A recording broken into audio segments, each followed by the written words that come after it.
Welcome to Enlightenment Unknown Life of a Spiritual Nomad. My name is Wes Coons, and welcome back to the show. Man, we are a week away from Christmas, and I have a very cool special guest. Say, hey, Molly. Hey, Molly. How are you? I'm good. I'm really good. I'm glad to be here. Thanks for coming. You are the only Molly I've ever met. Really? Mm-hmm. Yeah, we're cool people. Yeah. So, I've never met a mean Molly. No, me either. I feel like if I say Molly, I should be talking to a parakeet, though. Really? No, those are Polly, Oh, right? right. The bird's Polly. I've never met Molly Parakeet before. Yeah. So how are you? I'm great. I'm excited to be here. I like your Grinch sweater. Yeah, I love the Grinch so much because it's just the story of someone being able to change. Mm-hmm. That's funny. Same with Scrooge. Yeah. Well, that's the work we're in, right? We help people change. Yep. So how long have you been doing healing work? 23 years. Wow. Unofficially, as an esthetician, I didn't know what I was doing. I just did it, but I did it improperly at first. I would give energy from myself instead of pulling from source, but doing it correctly, probably 5 years. Yeah. So the correctly means instead of draining yourself, you're letting it flow through, right? Exactly. Yeah. I used to walk out of the treatment room decades ago going, man, that person made me tired, or, oh, I'm so wired now. What's wrong with me? So I would take or give improperly is the way that I would put it. Yeah.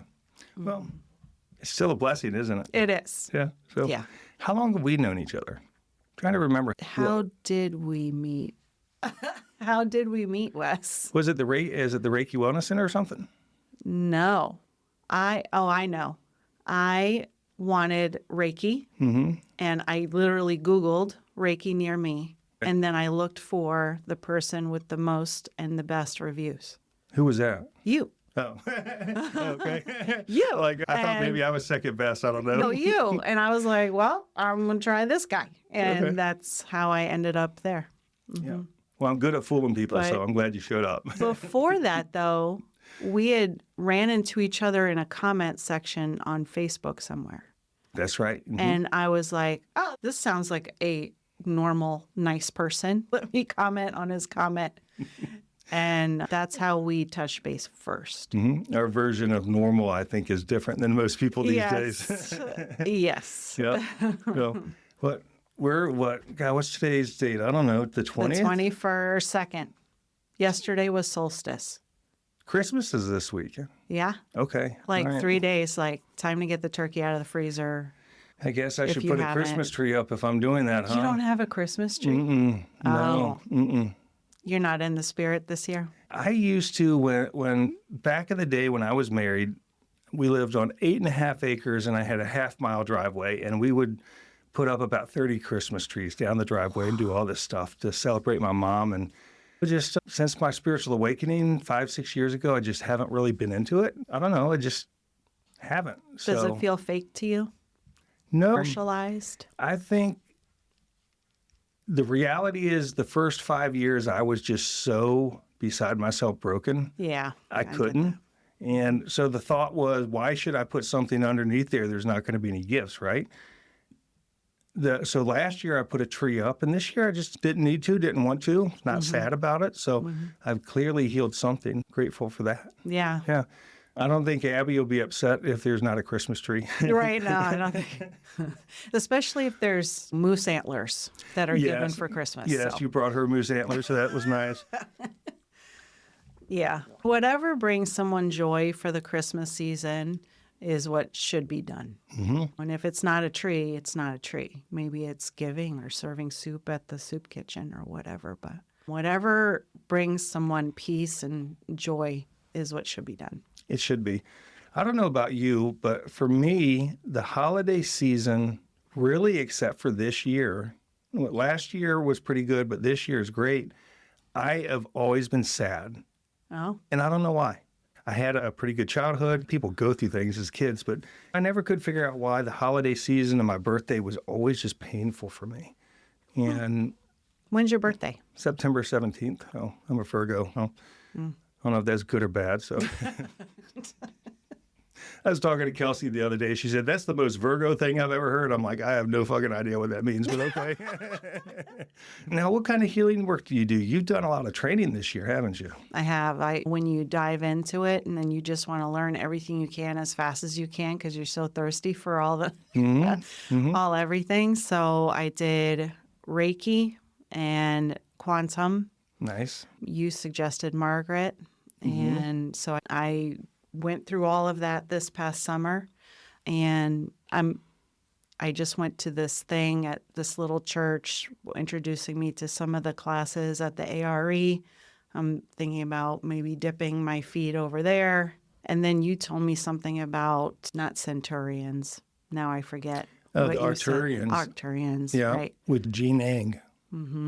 So I just feel like I need to consume everything that I can. I'm just dying for more knowledge. I understand. Have you met Gene yet? No. Man, I tell you what, I don't know if he's a brain surgeon or something, but he's that level of intelligence. This guy's brilliant. And my first mentor I worked with, Sandra Grace Brooks. Did you ever meet Sandra Grace? Mm-mm. She always had the biggest smile on her face and laughed all the time. I love her. She just let me know it's been 2.5 years now, so she's been gone 2.5 years.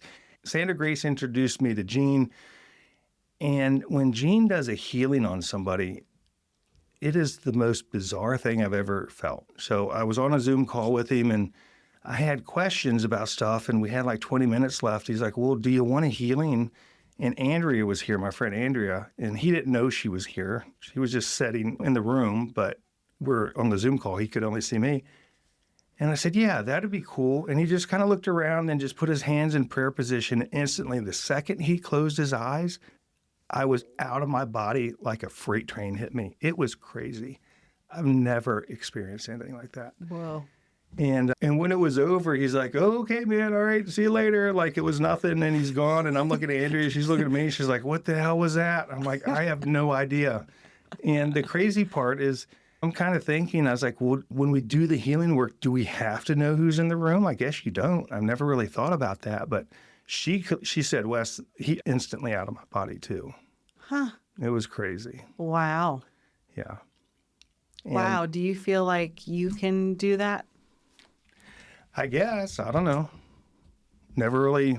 Has anybody given you feedback like that? I don't think I've asked. I don't think I've asked. Because when I do my healing work, it's more ceremonial. You've been there. So you sit and you talk and you get on the table and I do my prayers and I build the energy slowly. And I'm thinking to myself, oh, is that the human experience wanting to see and feeling like we need to do it that way? And the reality is we can turn it on in an instant and do the job. So I don't know. Right. But it was crazy powerful. I was altered for hours afterwards, which isn't normal for me. I don't typically feel that stuff. But this guy will do a download, no exaggeration. He'll do a 45-minute download on some Arcturian training session with 75 people on Zoom like it's nothing. And it'll take him an hour to do the download. And I would think that someone like that has been doing stuff like this for decades. Yeah, more than a minute. Yeah. He's not looking at notes. He just looks around and is like, okay, man, all right, you ready? Yeah. And then he's just boom, and everybody's like, you watch them, everybody's like shaking on the TV. It's bizarre. That's cool. Yeah, his level of connection, his level of intelligence is through the roof. Yeah, you should try that. Yeah, I should. I really should. Yep. I'm not afraid of like having someone do work on me. I think I'm pretty receptive and open, so that would be amazing. Yeah. So it's fun doing this podcast. I get to meet some of the most powerful women on the planet, including you, and to talk about these fun things. You've gone through all this training this last year. If there was like one aha moment that stuck out to you, what would that be? What did that look like for you that maybe changed your life or just really made you look at life differently? So to make this a long story short, I was raised with a lot of Catholic dogma, right? Yeah. A lot of these healing modalities was considered by Catholic standards to come from a dark place. When I had my what I consider my awakening was with a lady named Nancy Laporta, who did a reading and told me what my mother was telling me. And it was like someone punched me in the stomach. My awakening wasn't lights and rainbows. It was feeling very, oh my God, I've been lied to my whole life. So fast forward when I learned some Reiki, and I was doing a really good session on a lady who I asked her, is there anything that you want? Is there anything that's bothering you? And she's like, no, just do what you feel. Right. So I felt something over her ovary. And for a second, that Catholic dogma, who's really telling you about her ovary? Like, are you sure this is coming from a good place? Yeah. And I had to correct myself and recenter and focus on the ovary. And when I told her afterwards, this is what I was feeling, I don't know what's going on with your ovary, but this is what I was hearing and feeling. And she said, oh, it's so funny that you say that, because yesterday I was at the ER for a ruptured cyst with a lot of pain. Wow. What you felt over my left ovary was accurate. And in that moment, I was like, okay, trust your intuition. What you're hearing is right. Everything that you've heard from childhood and Catholic school was just a control mechanism. Yeah. And that changed the way I dealt with myself. Stop doubting myself. Well, that's the key, is when you accept that the message that you hear is accurate. It doesn't mean you have to run down the street and tell somebody the message. Right. But if you accept that message is accurate, that's when your gifts start turning on full speed. That's what it did for me. Right. So I had, the fun thing about that is it validates what we're doing, because come on, the human brain, we're sitting here you're doing this work, we're wondering, am I really seeing this? Am I really feeling that? Then you get validated. Is nice. The hard part in healing work is when the validation is not there, and being able to stay in your power and say, you know what? I know what I seen. I know what I did. I know what work I did. Don't know what that is connected to, and just move on. So if the client had not said anything about her ovaries, the key is staying in that power position. Right. Yeah, and still knowing that you're delivering healing energy for the greater good of that person, no matter whether they felt it, sensed it, agreed with anything that you were saying that you felt or heard. Yeah. That it's still valid. So let me ask you this question. I didn't grow up in the church. I've been to church Good a for handful you. Hey, if you listen to the show, when my spiritual awakening started, I didn't know Jesus was a Jew. I knew nothing about anything. Oh. I didn't. Were your parents atheists? No, we just didn't go to church. Oh, okay. No, we just didn't go to church. And I had this one vision where Jesus showed me him being crucified, and there's two other people being crucified, and this whole thing. And I remember these Roman soldiers were walking down this pathway with this spear, and Sandra Grace was there. And I told her it might as well have been dinosaurs walking down the street driving a Corvette. It was so bizarre to me, because I didn't understand it, because I didn't think that the Romans and Jesus were alive at the same time. I didn't know that. So I got this vision that was accurate. And that really woke me up at a high level of, I'm seeing something that is real that I didn't even understand. But I guess my question is, why do you think the church tells us everything that we do is wrong, like hands-on healing, but at the same time, they do hands-on healing? At the church I went to up the street, they're doing hands-on healing in the back room. But if I'm doing Reiki, I'm doing devil's work. Why do you think that is? Because they want us, the general population, to be dependent on them for everything. Okay. Like, we need them for a connection to God. We need them to help be forgiven. We need them to get our funds to the proper channels for charity. We need that. That is all a lie, right? Yeah, it is a lie. It's in us, but that isn't good business, is it? Ooh, I'm going to make some mad. I'm going to make some people mad, but it's not good business for the church if we all know that God is in us and we have a direct connection with or without the priest, pastor, or father. Oh, they don't want us to know that. Yeah. They can lay hands. They can pray and try to heal with prayer, but we can't do that. That's of the devil. Sure. So it's just a measure of control.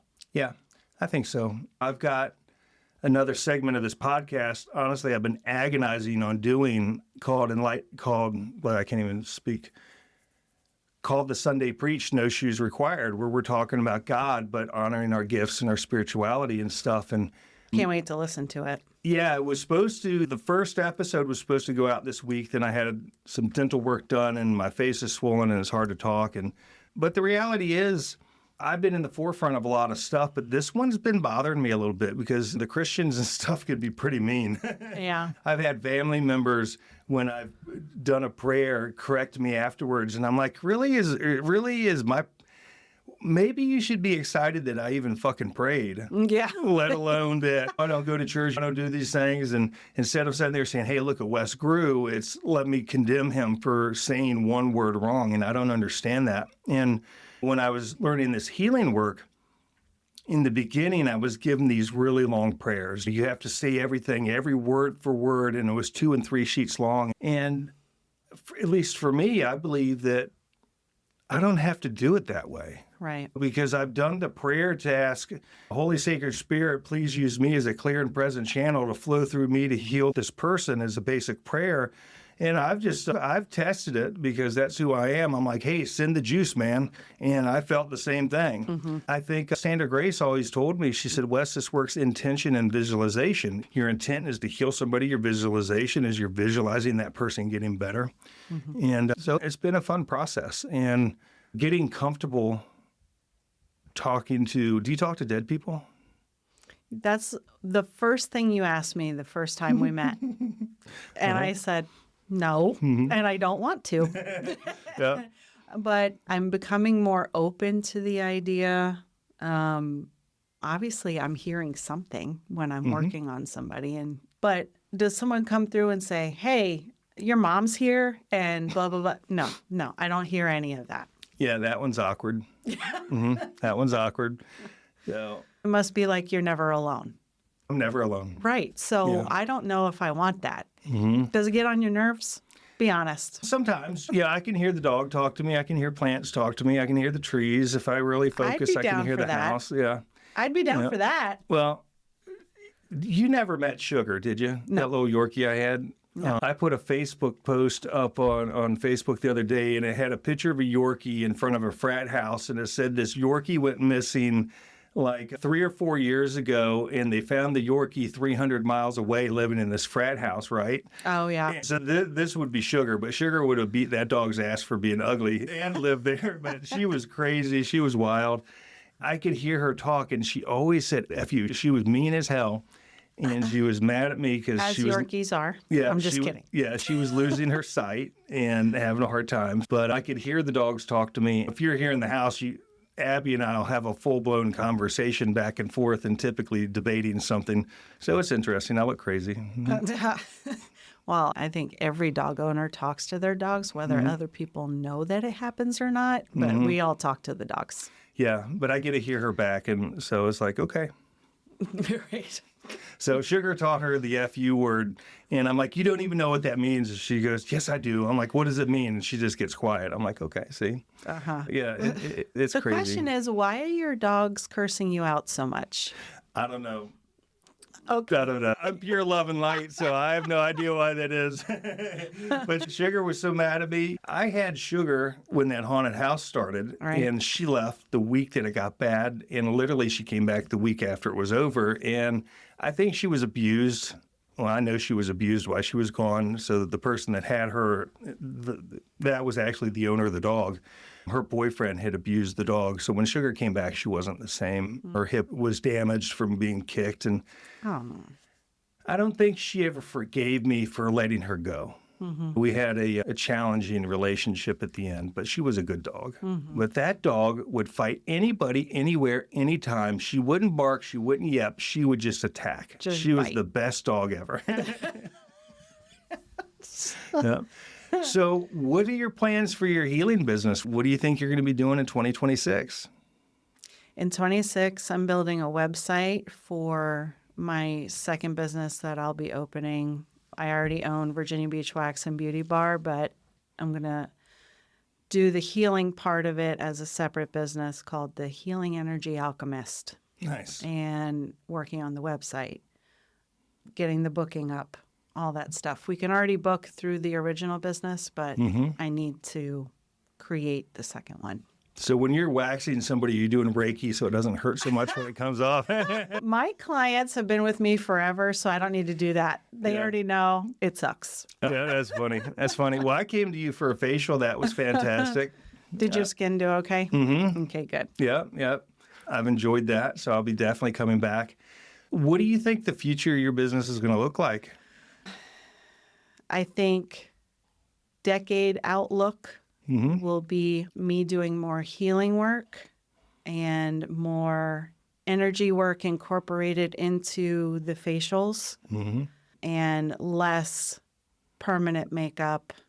And just, I think I want to teach people how to help heal themselves too. Nice. I like that. I can see that in you. Like we all have the ability to do that.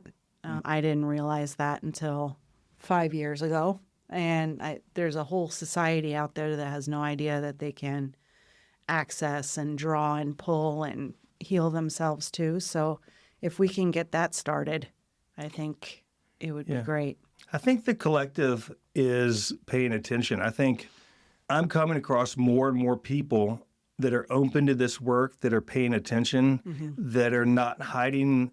I call it this work. It's their gifts too. They have it. Right. When you're sitting there and you movement out the side of your eye and you look and nothing's there, that's your third eye seeing in other dimensions.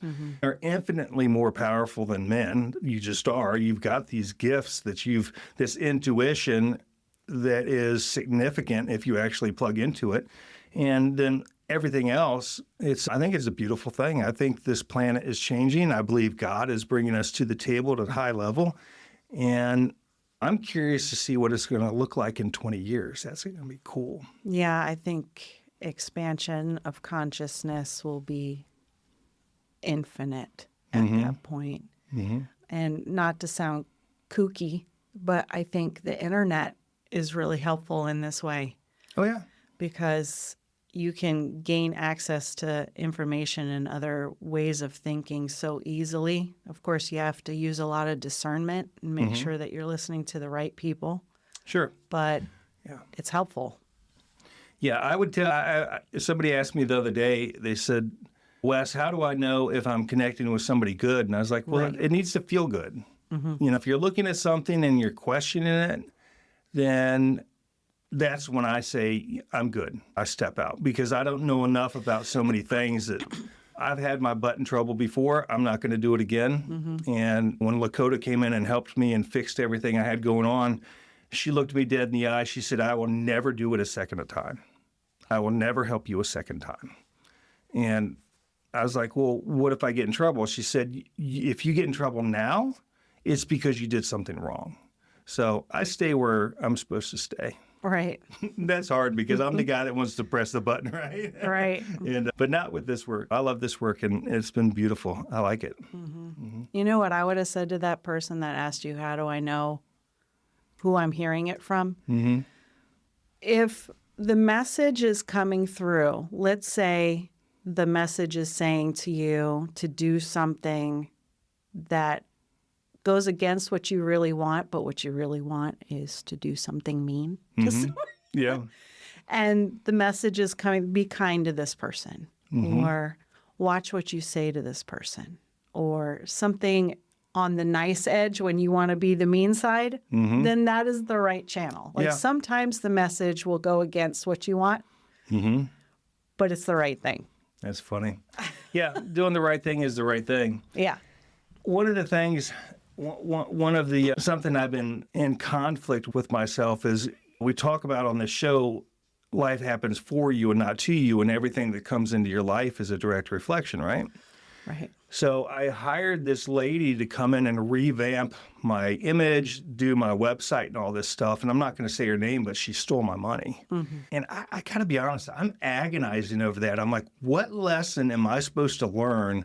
Or what energy did I carry that I brought somebody into my inner sanctum and she stole from me? It's kind of like going and stealing from the priest at some level, right? I think if you're taking something from somebody who does healing work, and not that I'm a priest, if somebody's doing healing work and you're stealing from that, knowing that's all based on God's work.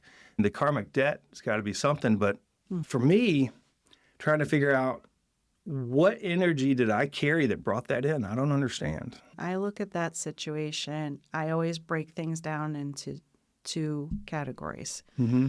Are you the teacher or are you the student in this situation? What are you supposed to learn from this? Is it to cool down reactivity to the offense? Is it to drop ego? There's so many things that can be learned from the theft. Yeah.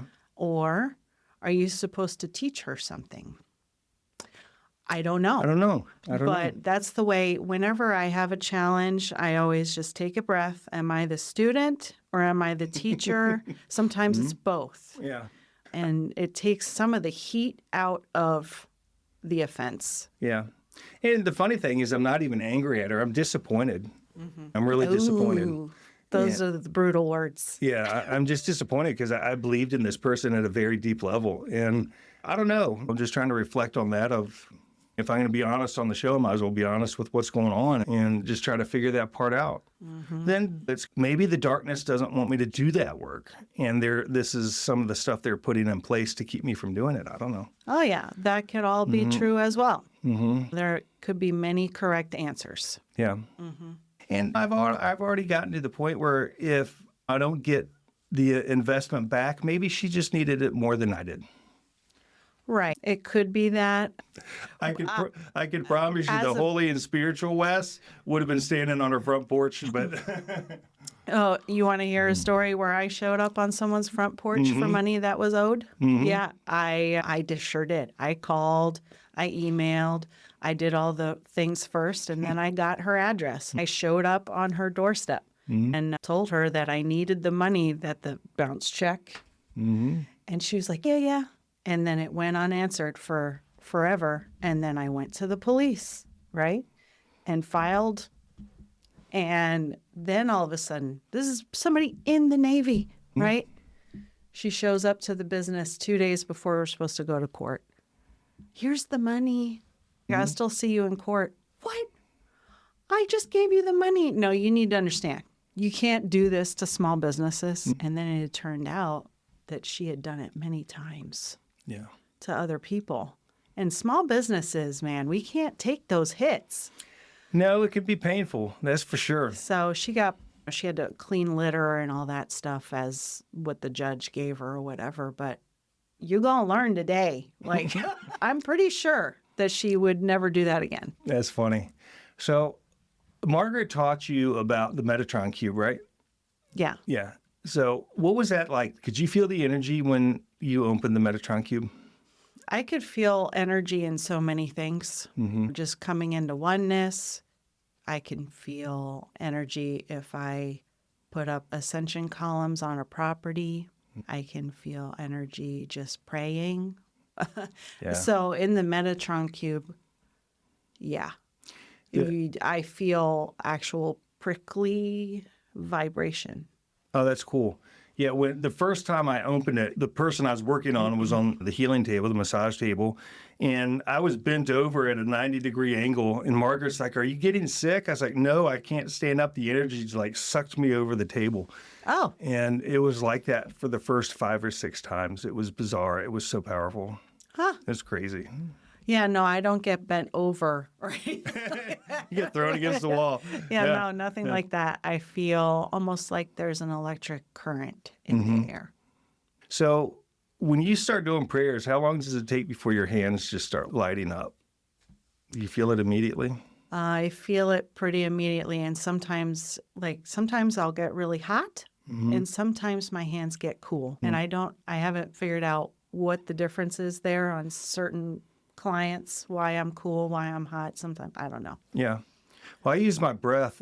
When I exhale, it helps me move energy. And I remember, I don't know, a couple months ago, I had my hand in front of my face when I was doing that. And I noticed that the air coming out of my mouth was like 40 or 50 degrees cooler than it should be. It was bizarre to experience. I'm like, all right, well, that's new.